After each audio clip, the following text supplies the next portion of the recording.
So good afternoon, everyone, and thank you for joining us today. As I mentioned, my name is Hilary Fiorella. I'm the Executive Director of the American College Center for Women in Financial Services, and it is my pleasure to welcome you to today's webcast, Money Coaching, Creating Better Behavioral Financial Decisions for Your Clients. This webcast is presented in conjunction with our Alumni Association and the Women's Center. Today, we have three incredibly talented female money coaches who will be speaking today, each with their own unique story to share. I'm honored to serve as your co-moderator today alongside my colleague, Dr. Timi Jorgensen, who is the college's Director of Financial Education and Wellbeing. And we're going to talk through some very important topics today. I am pleased to introduce Leah Davis, a dedicated wealth and wellness coach for entrepreneurial women of color. Jennifer Jost, an award-winning money coach for professional women and founder of Diamond Life Strategies. And Tammy, Lally, a certified money coach, author, and financial planner. All three women have been featured on numerous outlets and platforms, including Forbes, NPR, AARP, TED Talks, Fox Soul, Bay Area Business Radio, Elle Magazine, and The Gifted Leader, to name a few. We have an amazing panel for you today. Welcome, ladies. We are so glad you're here. The first thing that I'd ask each of you to do is to give us an introduction of yourself and share with us your money story and tell us how you deliver your services.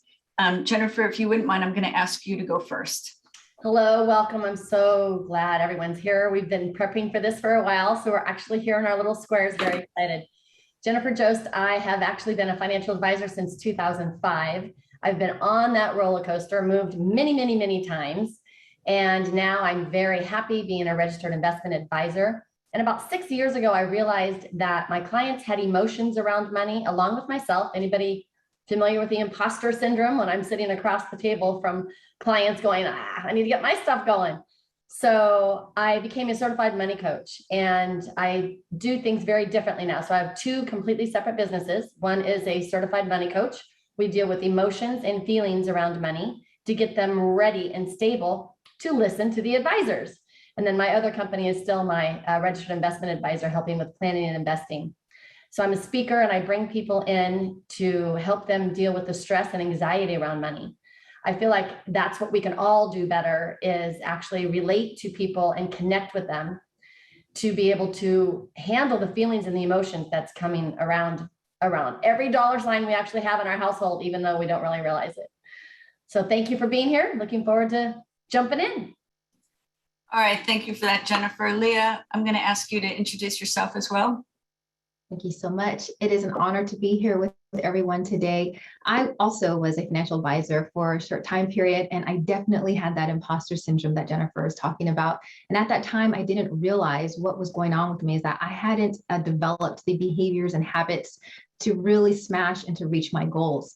So it wasn't until I had a financial coach of my own, when the bell went off, that, wait a minute, I have these behaviors that stem from my childhood that have brought me to this place. And so that is how I began my career as a wealth and wellness coach, women of color. Along the same time when I was being coached, I was also working at a women's shelter and getting certified as a domestic violence advocate.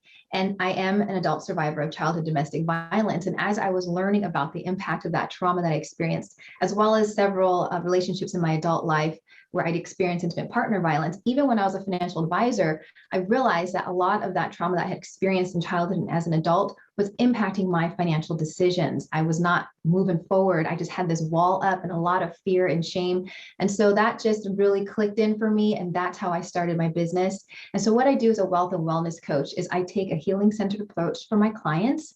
And as these fight-flight responses come up to managing their money, we talk about that. And most of the women I do support are survivors of intimate partner violence. And we create new habits and behaviors and healthy ways for them to move through reaching their goals and these action plans that are workable for them. So I meet them where they are, and it's a safe place for them to feel seen and heard as we work towards creating their wealth legacy.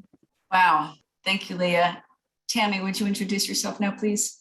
Hello, everybody. My name is Tammy Lally. I'm a certified money coach and the author, and I authored a book called Money Detox. I've been in finance for 21 years and in really three different capacities, one on the banking side, financial planner, and now in the realm of money coaching. I've come to money coaching and financial planning from a very deep and personal family tragedy. During the Great Recession, many of you we're all familiar with where we were at that time.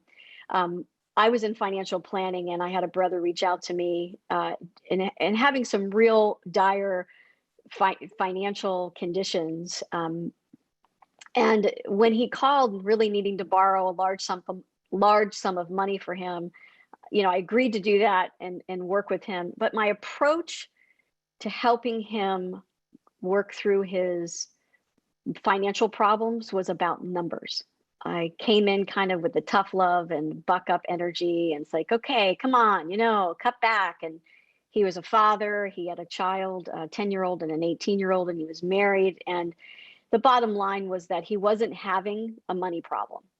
He was having a emotional crisis, a spiritual crisis. His worth and identity was about how much money he had or didn't have. And I didn't know that.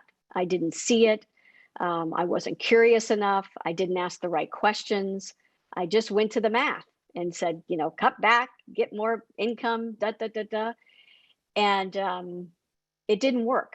Let's just say that. And 6 months after that conversation, I received another phone call from a family member that informed me that my brother had died by suicide. And if you can imagine the devastation of that news, knowing that the last time I saw him, I remember our conversation. And what happened to me was when I went to his home shortly after that news, I found the trail. I didn't find a note. He didn't leave one, but he left a trail. He left the foreclosure notice served to him the day that he died. He left a stack of unpaid credit card bills and overdue bills, and all the ways he covered up the pain: alcohol, beer cans, cigarettes, prescription drugs. I mean, this is real. And I didn't understand the level of his shame around money or his pain. And that drove me to do my own work, to look at what was really happening in my family and my money story. And it set me off on this path for over 14 years. I've been helping myself, and I've been helping a lot of other people unpack the story and really get to the root cause of what is really happening with their money. And I work in conjunction with financial planners, CPAs, bookkeepers. And my approach is, one of really helping people try to unpack that story and understand what's happening so that they can be back in their power with money. And that the advisor can help them continue to thrive and hold on to the money and build a legacy. So that's a little bit about my approach, and a lot about why I do the work. And I'm glad to be here. Thank you, Tammy. So now we're going to get into our first area of discussion: client and planner attitudes, values, and biases. So now we're going to talk about how an understanding of both the client and the planner's attitudes, values, biases is needed to effectively gather client information and communicate recommendations, goals, objectives, and preferences to try to help keep clients on target. So Timi, you were going to lead off on this topic for us. Sure, yeah. So prior to my integration into the academic side and research side of the financial planning world, I worked as a planner in a firm, and I would see that's really where I got interested in financial well-being and biases and this sort of behavioral finance angle, because I would watch the senior planners in our office and their clients meet and try and discuss and come to some sort of agreement on moving forward with a plan. And I could see that the planners had come with all of this experience and these anecdotal stories and research and going to conferences. And really, they knew what they were talking about, but they would come with a suggestion that had to do with, purchasing a certain type of annuity, or how a reverse mortgage may be a good fit for this client.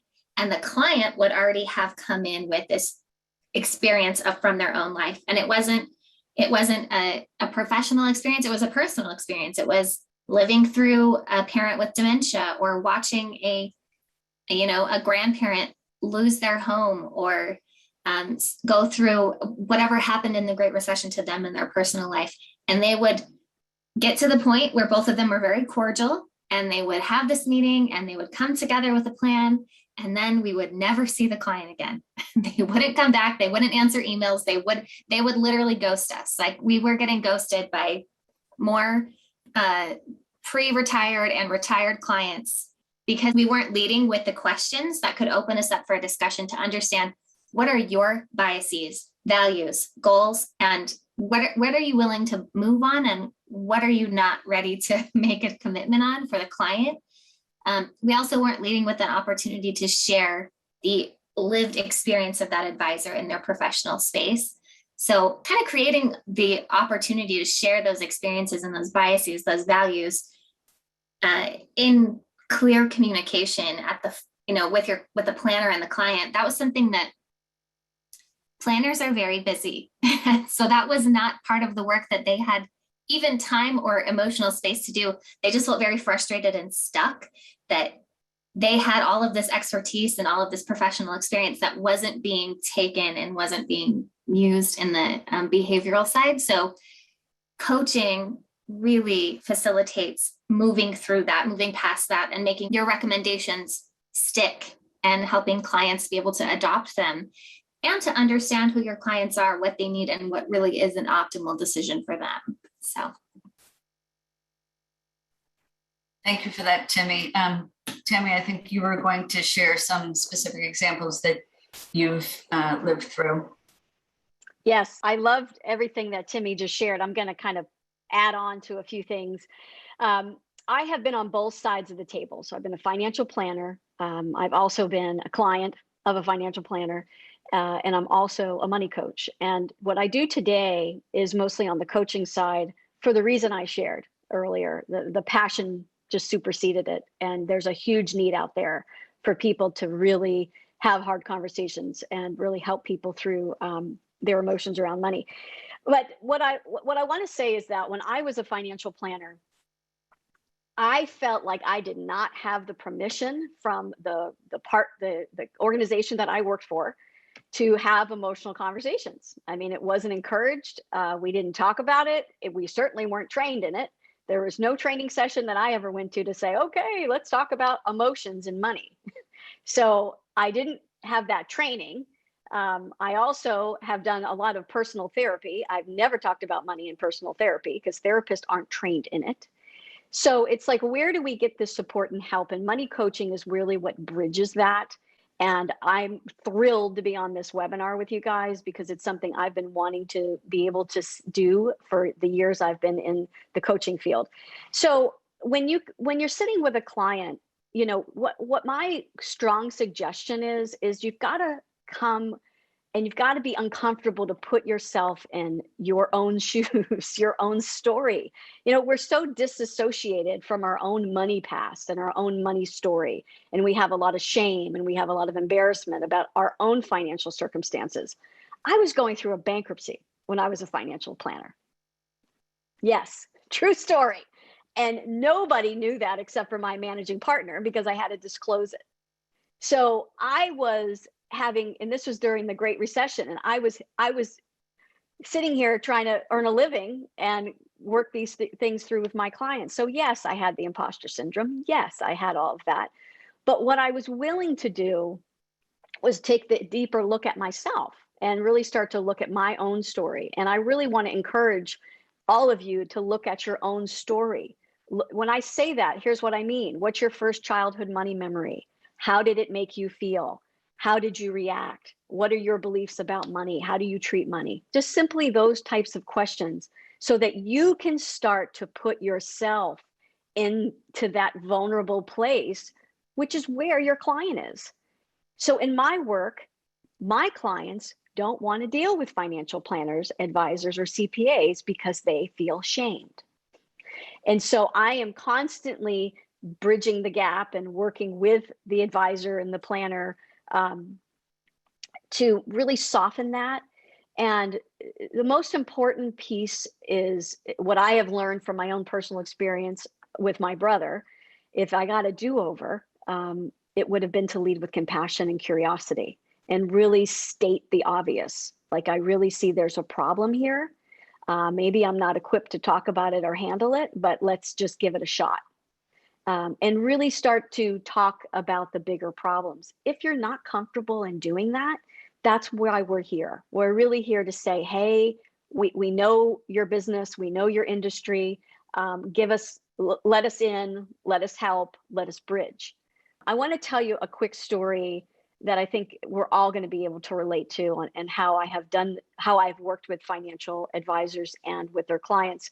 I received a phone call from a financial advisor, and the client, the backstory is she received $20 million of inheritance 7 years prior to her being introduced to this new financial planner.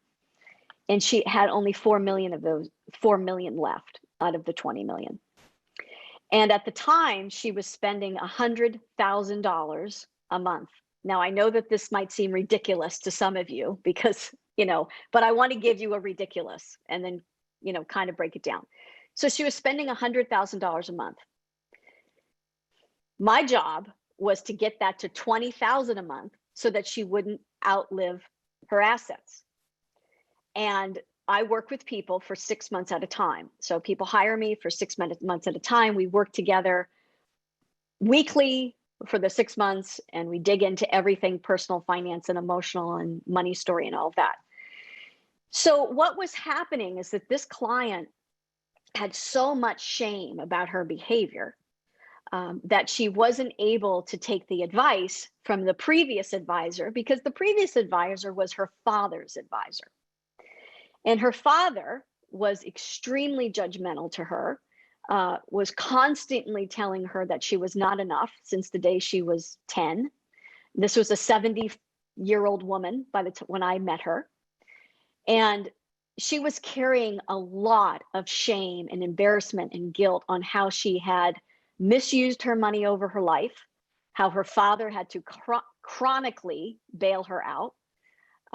He was a different generation. He was a senior generation, and he was self-made. So he was very tight and kind of that tyrant-y energy, and very shaming, and very, there was a lot of trauma that happened.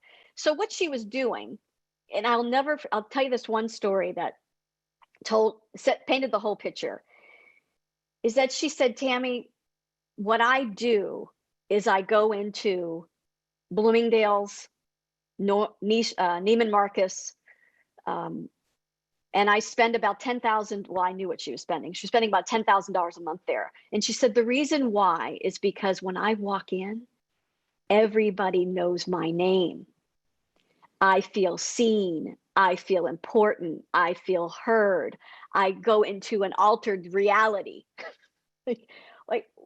My heart broke for her, but she was very funny. That's why there's a little giggle, because she said that in a very funny way, because she became very aware that her shame was just causing her to spend her money. And she had no way of stopping doing that. She had no tools to say, she didn't know what to do. So, and the other piece that was happening with her is she had an adult son that had failure to launch syndrome, and he was not self-supporting. So she was financially supporting him to the tune of $3 million over the course of 7 years. And that took a huge hit to her portfolio. So the success story is this. Over a year, we did work together for over a year, and she was able to get her expenses down to $25,000 a month. Now, I want to tell you that is nothing short of a miracle. We sold horses, we sold cars, we sold houses, we sold stuff.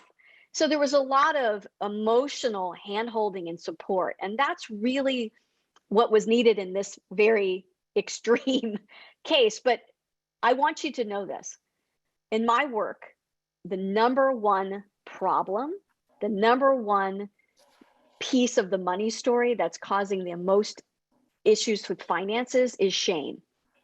And that people don't feel good enough. They don't feel like they handled things well. They don't feel like they earned enough. They don't feel like they saved enough. They don't feel like they're measuring up enough. So there's a lot of not enough. And this is not being put on the table enough. So I just want to share with you that the driver to disruptive financial behaviors is emotions. If you want to help people change, you want to bring up, ask them, I'm curious, what was it like in your family with money? Simple questions. How did your parents handle money? How do you feel like you're doing with money? Just get it, to walk into the emotional side. And it's a lot easier to do if you walk into your own emotional side and start to own more of your own money story and your own money shame. Because the truth is, we all have money shame. Doesn't matter how much money you make or don't make, we all carry it because we judge each other by how much money we have. Tammy, thank you for sharing that. And I think the story that you told will help us all going forward. So you got your client relationship after she was in trouble, after a lot of mistakes were made. Jennifer's going to share with us how advisors can help their clients before they make mistakes and talk about some of the behavioral finance issues of financial decision making. Yes, and we all wish we could get there right before they make that mistake, right? So when we're all meeting with clients, we're in the discovery meeting and we're learning more about them. We want to know where they're at, where they want to go, what do they have now, and how we're going to help them get there. Every advisor does the same exact thing. So here's a couple differences that have really worked for me. When we talk with them about where they really want to go, so their desires and their dreams, hold that for a little bit, hold that time, and then ask them, why do they want to do that? And then I dig down like 3 times. Why? Why would you want that? So you want to be able to travel. Great. What does travel mean to you? Well, and then if you dig down like 3 times on over anything that they bring up, it's usually going to result in a feeling. And that's what we all want, right? We want to be able to get to their feelings and emotions without being a therapist. So when we ask that, they'll say, oh, the sense of freedom, or the sense of being able to do whatever I want, the joy, the happiness. So whatever their words are around why they want what they want, that's what we focus on for the rest of the whole meeting. And then of course, we all know, use their words in the rest of the meeting to make them feel comfortable as well. So that's really helped me a lot, because now I say my financial plan is going to result in freedom for you. How would that feel if you felt free every morning, or whatever their words were? And now we're connecting. So I believe that the first and foremost thing that we need to do as advisors when we're sitting down with our clients, I have no problem going to the emotion and the money side, right? And the feeling side. That's what I do. That's one of my specialties, being the certified money coach. So I have no problem with it, but I understand way back when I did not know how to even go about that. So just the simple question, just like Tammy said, what is the theme around money when you were growing up? In your childhood household, what was your theme? And here's my biggest tip. You can't ask anything that you have not shared. When we are talking about emotions and feelings, they want to be seen and heard, but you have to be able to connect with them, which means, yes, I follow Tammy's advice, check out your money story, but have a few stories of your own that's going to show vulnerability. And then of course, you're going to give your own credibility. So like Tammy has her certificates and stuff behind you. I think that's what those are. Maybe they're pictures, I don't know, but that actually lends to credibility, but we have to be able to be vulnerable as well. So share a little bit of a story. Like Tammy said, she was filing for bankruptcy. I went through a divorce, lost 4 of my properties in 2010. I also was fired by Edward Jones. Yeah, fired by Edward Jones. That was a tough one to swallow and share with my clients. And being able to be vulnerable, even about something really small, like, okay, my son this, my daughter this, I wish I would have taught them better money values, anything at all that you can think of that's real, that pertains to that client, to show them that you are not 100% perfect. No one wants to go into the office and share their mistakes and maybe where they think they should be. And let's face it, all of our clients want to be someplace else than they are. They all want to have more. The theme is always not enough. So we're all feeling that. So might as well just put it out in front. So mention it, say it, then you're connecting with them. And then when you listen to them, that no other advisor has asked them, that you're actually asking them about the theme around money, but how did you feel when your parents or the adults in your household were talking about money? When you were that 5 or 6-year-old little child, how did you feel? You don't have to go any deeper. I know as advisors, we don't want to be therapists. I get that. But just being able for them to see how they felt, well, I felt really afraid because they were always fighting and I didn't know what to do. Now you know that every time you bring up money, they're going to go back to that child and feel afraid. So then you just handle it with a little bit more compassion. If they said, I felt excited because my mom showed me how to do all the bills. Great, let's talk about your expenses. Now you know that's going to bring up excitement for them. Any little details like that is going to help you connect with them to be able to have them actually listen to you because you're the expert. But they are coming in, like Tammy and Leah has been saying, they're coming in with shame and blame. Even though we don't want to say those words as advisors, we can still talk about emotions and feelings. And starting with yours first, I believe is just so great. So great. I think that's important, Jen, talking about putting yourself out there, giving some stories to relate to, making you vulnerable. I think that's a great icebreaker and a way to gain that trust with your clients. And one more thing, Hilary, sure. I didn't mention, when we talk about our family and our childhood and what was your theme, one other good thing, if you don't want to go there yet, maybe you don't know them that well, or if it's a husband and wife and they're kind of, they give you the shoulders and the standoffish kind of thing, you're not sure how to approach them. A good question is, tell me about your professional relationships. How has it been? It could be any professional at all, because now you're going to see how they relate to someone giving them advice. And you're going to get a big insight on if they listen to professionals, first of all, and then you can cue yourself up for that as well. But if you talk about the relationship and then you say, what do you like about them and how they handle you and your business and your practice and your money or whatever, and then what don't you like? Because now you're seeing how they relate to professionals. Most of the time, the woman is going to say, they never listen to me. They always look at my husband when they're talking to me, right? The husband's going to say, yes, no, I like him or not. But you're going to get a lot of insight on your relationship, because we need to build relationships and it needs to be a collaboration with our client. The old days are gone that we know everything and they just listen to us. That's not happening anymore. They want to collaborate with us. They want to know who you are. They want to be able to trust you for advice. And let's face it, most of us have grown up in some type of a dysfunctional household. I'll go into my story a little bit later, but that lends into not being able to trust people. So when you bring that up right in the beginning on if they have trust issues or not, then you can actually give them advice based on safety and how they're going to feel a lot better. They'll listen to you a lot more. Thank you so much, Hilary. No, that was a great add-on. I appreciate that a lot. And I know our audiences too. We've had a number of folks commenting in the chat and asking questions in the QA. So we are sparking a nerve here. So this is great. We're going to switch gears a little bit and talk about sources of money conflict. And we're going to ask Leah to weigh in on how money conflict we all know it can contribute to relationship issues, but how does money conflict impact financial success, or how can it? Thank you so much. Yes, the theme that I'm hearing is shame, absolutely true. And then also Jennifer just mentioned the lack of trust in others. And my work in supporting women of color, I also want to point out as well, those who are survivors of intimate partner violence, there's 1 in 3 women in the US will have experienced it at some point in their life. And so if you're a survivor as a child and also as an adult, not only do you have a lack of trust in others, but you have a lack of trust in yourself, because you're not able to do that when you've gone through those circumstances. And so when there's a lack of trust in yourself, there's second guessing on the decisions that you make, because you can't trust the decisions that you're making. So that is an issue when it comes to those conflicts in relationships, because if you can't trust yourself, you can't trust others. And then also another added layer is not trusting life itself.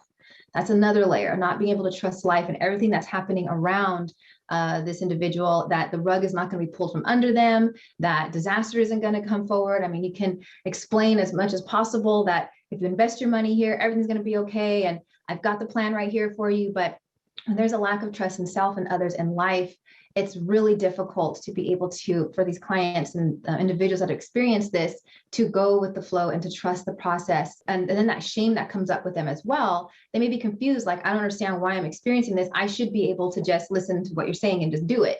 but I can't. And there's an amount of shame that's also in there.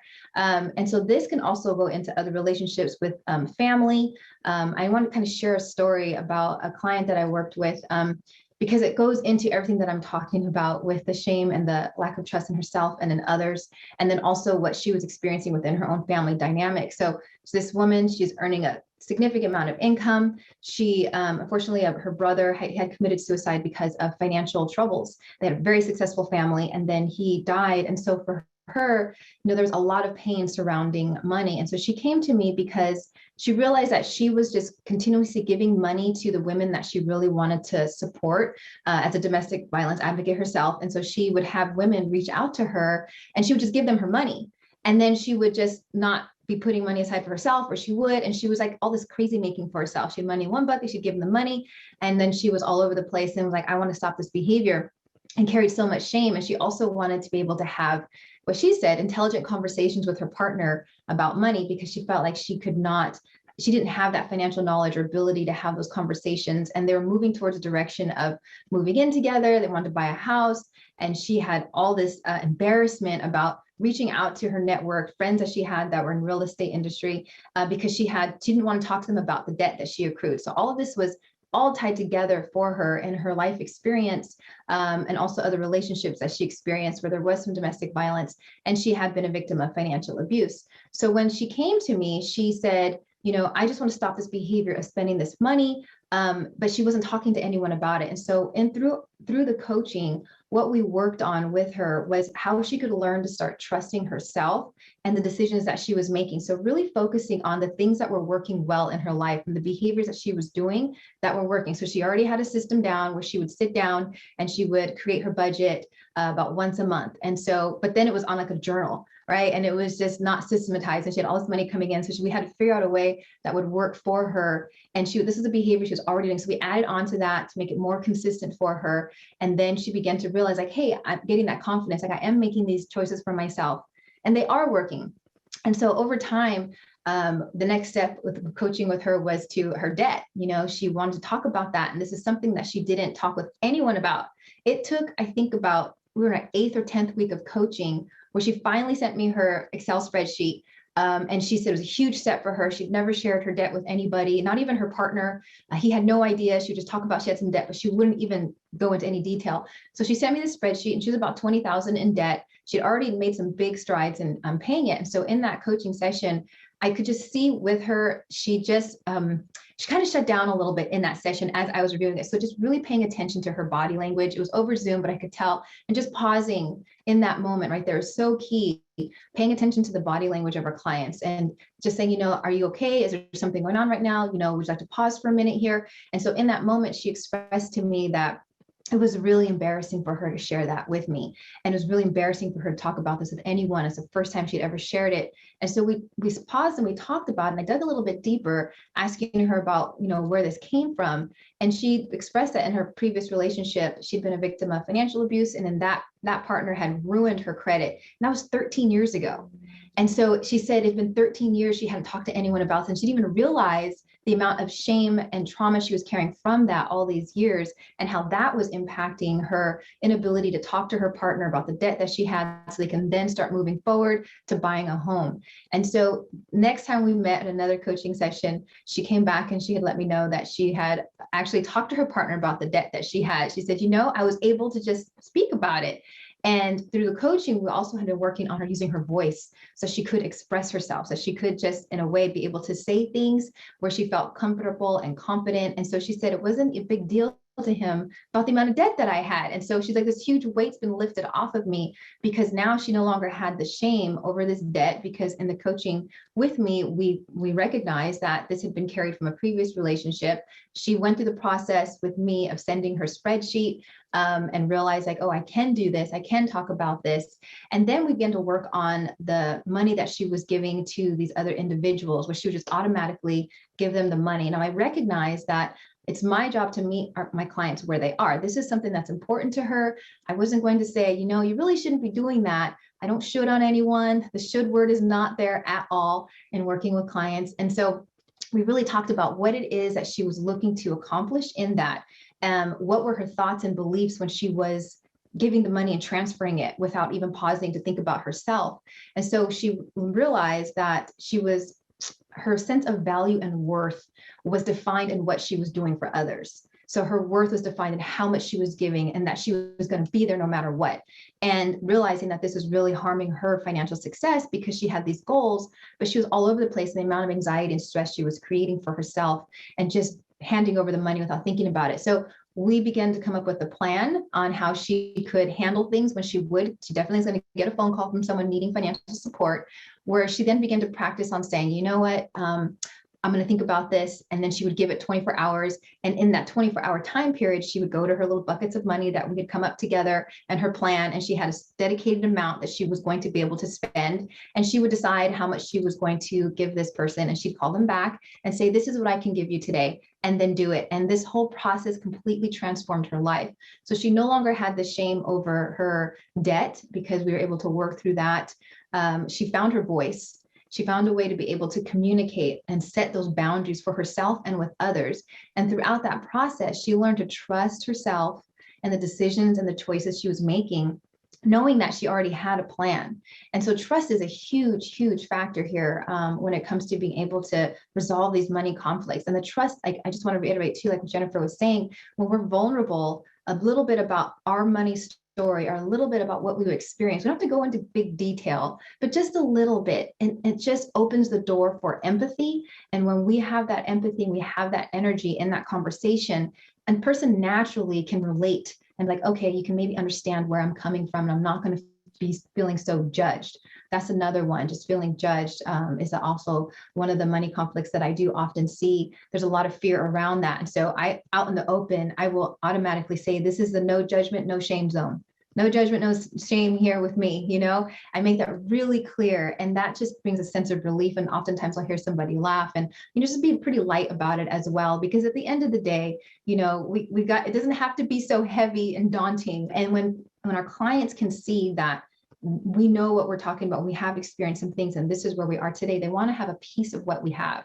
And so that's how I work with my clients when it comes to that money conflict and that relationship to self and with others, so they can move through that to be able to reach their goals. Those are some great tips to kind of move from the numbers, get people to trust in themselves, be vulnerable, share a little bit about yourself. It's funny how some of these stories have a common thread, and the story about your client that only felt worth when she was doing for others. And the person that Tammy talked about only felt seen and heard when she was spending money. So there's this, thread of commonality through all of these stories. It's amazing. Now we're going to talk about crisis events with severe consequences and how crises can impact investments. So this is one of the examples where somebody's financial plan can really go off track. So Jen was going to talk about how crises like significant health issues, abuse, divorce, death of a spouse or child can impact someone's financial future. Thanks so much, Hilary. So I grew up in an alcoholic home, got married at 19 to another alcoholic because that's what I was familiar with. I had two beautiful children, my son, Nicholas, when I was 21, and my daughter, Cherie, when I was 24. And about 10 years into it, I said, I can't handle this anymore. I can't breathe. If you've ever woken up one day and you just literally just can't breathe, you just can't function. So I filed for divorce, and it was a 6-month-long hell, basically. And on the last day, he actually kidnapped me and held my daughter at gunpoint and kidnapped me and had my children. And he held us hostage. And then he finally let me go, and I called the police, and then he held my children for 11 hours. It was an 11-hour hostage negotiation day. I was 29 at the time. The chief of police came on the scene and gave a 10-minute ultimatum at that time. And after the 10 minutes, 3 shots were fired. And my husband at the time took his life and both of my children's lives in my master closet when I was 29. I know that's really hard to hear. And another vulnerable spot, I was actually having an affair, and I was dating a gentleman at the time and ended up marrying him and having 2 beautiful children, my daughter Journey and my son Parker. They're 24 and 25. So as you can imagine, it's been a long time. And I've had numerous coaches help me to be able to share the story. A couple points with this story. The first point is I decided to live. I made a choice to live. I made a choice to make a difference with my life, and that's what I do every day. The second point is you would have had no idea that I went through something like that for the previous 30 minutes. I'm sitting here with a beautiful panel of women, experts, intelligent, and you wouldn't have known what I've gone through in the past. That, I think, is our biggest point on our clients and how we help our clients. Just asking them something might reveal something to you. And as you can imagine, with suffering a tragedy like that, I really don't care about money in the way an average person might care about money. I care about life and love and making a difference. So one question you can ask your clients is, what's your passion? Do you have a passion about anything? My passion is to empower women to live their best life. I choose to do that around money. I know for a fact that when you love yourself and you love life, guess what? Your money's going to grow. You, as an investment advisor or planner, you're going to have a better time with your clients because they're happy elsewhere. So helping our clients be happy everywhere is amazing. Another question to ask is, what is your biggest fear around your money? Or what is your biggest fear around your financial plan? They're going to talk to you about their fear, and then you can say, and if that happens, what happens? And then when they tell you that, oh, I might, if I don't stop spending, I'm going to get a divorce, or if my wife doesn't stop spending, there's going to be trouble, or whatever it might be, you're going to get some insight on that. And when you get insight on that, you'll be able to collaborate and connect with your client a lot more. And your advice will actually be more poignant on what they need because of how they feel in their past, and not necessarily just by the numbers. We can all take where they've been, see what they have, invest it, plan it, and do that. We can all do that. But if you can actually connect with your client and change their life that day, they'll never leave you. They'll be there with you forever. And that does take sharing vulnerability. Now, of course, it doesn't have to be a huge tragedy like we've been talking about here. All three of us have suffered a tragedy for sure, but it could just be something simple in their life, like an ex-boyfriend stole their car in high school, or a college roommate stole their stuff. Now they have trust issues, right? So if you can share a little bit about yourself and find out more about them and actually say the word fear and see what comes up and just talk about it. No, you don't have to be a therapist to just bring it up. But then if you can relate back to, yes, like I'm a huge codependent, being raised in an alcoholic home, and I've been in recovery for like 40 something years, I can still relate like that to codependency. So if you can relate to anything like that, like putting others first and getting our worth through that, then have them, just help them volunteer with their time, or you can help them with their lifestyle, not just their numbers and their money, but you will make a huge difference and your client won't leave. Thank you, Jennifer. It's always hard to follow a story like that. I'm going to ask Leah to talk about the crisis of family court and some of the custody litigation, and how that can kind of keep the hurt going in some cases. Thank you so much. I too have a personal story in this I'll share, but I first want to just be able to just draw your attention to the fact that it's estimated that about 90% of all family court cases that go to trial, that one of the individuals in that matter is a narcissistic individual. They have those narcissistic traits. And so why I want to talk about that is because when it comes to these family court matters, a person who has these narcissistic tendencies will manipulate, coerce, and convince court professionals that the person who's really the victim is the abuser. And then it's just this whole chaos. It can last for years. And I know that this from personal experience and being custody litigation for 7 years with somebody who was a narcissist, and what that was like for me, especially early on, because I had a lot of fear. And this is very common. Those who are survivors and have dealt with this, when you're facing an uphill battle, when you're in family court up against this individual, and you have the threat of losing your children if there are children involved. And so when you're going through this, there is so much fear and anxiety. And there's the symptoms of someone who has dealt with a narcissist is poor thinking ability, problem solving solutions and skills and making these decisions. There's confusion and suspicion of others. And again, there's that trust, right? So who can I trust? And the individual who's going through this, and even later on in life, years after, if they're still having to see this individual, just getting an email from that person can send somebody into that fight, flight, freeze response. And I'm talking about this because from my personal experience, even as a financial advisor, I was going through this. And what did I do? I was in crisis. I couldn't get my business off the ground. I couldn't get money coming in. I felt like the rug was going to fall from under my feet. I was constantly looking over my shoulder. I was going into this family court situation where this person was there, and I was like, every time I saw that person saw an email, it was just perpetuating that exposure to that individual and the harm it did for me.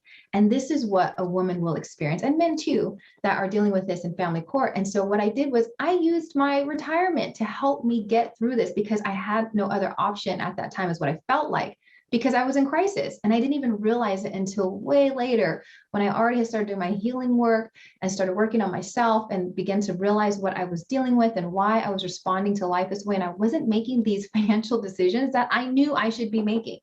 I was shitting on myself, right? And so I had all that shame. And so when you think of the women that have come through your office, and they may say something like, oh, it's just, I'm dealing with hell right now, going to court. They're lying all the time. They're just lies. That's a clue right there that they're dealing with somebody who's a narcissist, and what that could potentially do to them and how many years they may be impacted by this. So typically when there is narcissistic abuse, there's also, domestic violence, and that doesn't have to be like physical. It's emotional and verbal and financial abuse. So the CDC estimates that a survivor of intimate partner violence will have about 104,000 of medical bills and lost productivity in their lifetime. That's medical bills and lost productivity. There's nothing out there yet that I've seen about how much is lost that is bled out through custody litigation, paying attorneys, mental health for yourself, mental health for your children. I mean, it is just crazy. And these attorneys, unfortunately, a lot of them, hey, they're making the money. So if they have somebody who's a narcissist and they're a narcissist themselves, well, let's just keep the party going. And that poor person who is dealing with this as well can get taken back to court on so many petty things, just petty things. And it's just a constant thing. So it takes a village practically for a person who has been going through this and currently going through this, with mental health support, domestic violence advocates. I mean, there's a lot of resources out there for those who are in crisis, that are shelters and stuff, but there is a whole world of individuals where there is not enough service and support. So that's where domestic violence advocates can come in, even a coach, somebody like me I work with women who are dealing with this as well, to be able to help them to pause and to be able to just go through this process and to learn to not make those decisions out of reaction, or those coping skills and behaviors of like shopping, like the one client Tammy was talking about earlier, or giving money because sense of values in something, and that codependency is there. I mean, there's all these different things that can come into play when it comes to how an individual is spending their money or not spending the money. So it can be all over the gamut. So it's really just about, when you hear that from a client, if you have any clues, like they're going through custody litigation and like, man, this person keeps taking them back. They've lost their kids, they've lost custody of their kids, but this is an amazing person that I don't understand. That's a clue right there with what they might be dealing with. And so asking the simple question of, what support do you have throughout this process? What support do you have? And, having some resources available, some local organizations, domestic violence advocates, if you're open to talk to them, I may not be able to help you, but it's getting that support and knowing that they have that support there can really help an individual stay on track with their financial goals, because it's not just about money when it comes to our financial goals. There's so many other elements to it, and it's the emotional and mental well-being as well. I've never heard the quantification of the impact of all of the types of abuse that you talked about. It's staggering. It's staggering. We had a number of questions come in from registrants before we started the webcast. So we want to get to some of those questions. The number one question that came up for each of you are, how are money coaches paid? I'm happy to answer it. I also just wanted to go back, if I could, there on that last piece. I think that I just wanted to share something very quickly about, the segment is about how a crisis can impact your investing, and specifically about a death. So one of the things that I saw as a financial planner was that people would cancel their life insurance, right? They would cancel their term life insurance, and it was, or their whole life, they would let it lapse. And it would I always immediately would pick up the phone and find out what was going on. And it was a cash crunch is what was happening. And how I learned this is when my brother died, he had lapsed his $500,000 term policy, unbeknownst to his wife, because he didn't have the money. He didn't have the money because his priorities were somewhere different. And that impact, that $500,000 that wasn't there. So it's the story that we all learn in life insurance class, right? If somebody dies, especially a man who is the larger wage earner, the income stops immediately. With my brother, he worked for a small business. He didn't have life insurance as a part of his benefit package. So when he died, so did his $65,000 salary. It left immediately. And the impact of his leaving at age 40, he was 40, his daughter was 10, and his son was 18. The financial ripple effect was profound. You know, all of the family had to kick in. We all had to give support, give money. The house was in foreclosure. We had to get it out of foreclosure. We had to pay lots and lots of debts against the house so that the 10-year-old had a place to stay. So I think that life insurance is probably one of the most important, most inexpensive things that somebody can have put in place. And as a financial planner, if you notice that people are lapsing your policy and they're lapsing their policy over $50 or $70 a month, pick up the phone and find out what's really happening. Because the consequence there for my family was we all pitched in for many, many years. My niece didn't go to private school, so she went, which is fine. She went to a public school system, but she also lived in 4 different houses because her mother could not get stable after that experience. And she had a very traumatic 10 years, despite all of the help that the family provided. It was very rocky. So I just wanted to add that in. As far as how do we get paid, I think everybody gets paid a little bit differently. We all set up our practices the way that we want to set up our practices. That's the wonderful part about coaching. Some coaches are paid on an hourly basis, and some of us create a flat fee for a specific length of time. For me, I have a 6-month program. It's a flat fee for the 6-month program. And then I work with people as ongoing if it works and if it's necessary. But I think from a money coaching perspective, there's many ways to do that. And I think the average coaching fee is anywhere between $200 an hour to $500 an hour. Depends on who you're working with. So hope that answers the question. Great, thanks for taking that one. And I think the other big question that came through was kind of if you're not a money coach, how do you start the conversation? I think you all gave great examples about how to open the conversation, some conversation starters and some really sensitive ways to put yourself out there, be vulnerable, gain the trust, start the conversation so that it's not, you're not on the other side of the table, that you're on the same side of the table. So I think you've given some really great ways to start the conversation. Each of you have provided your links and your contact information so people can get in touch with you if they have a specific follow-up. Tammy has her book, Money Detox. So there's tons of resources that we will leave you with after this webcast. Unfortunately, we ran out of time, as I knew that we would, because there is so much to unpack and talk about when we're talking about the big, heavy things that we've been talking about. So I want to extend my sincere thanks to Jennifer, Tammy, and Leah, and Timi for spending the time with us today and sharing your personal money stories and professional experiences. We appreciate your insights. Visit the Women's Center page if you get a chance and connect in our online community. Sign up if you haven't for our mailing list. You can check out some of our latest research there too.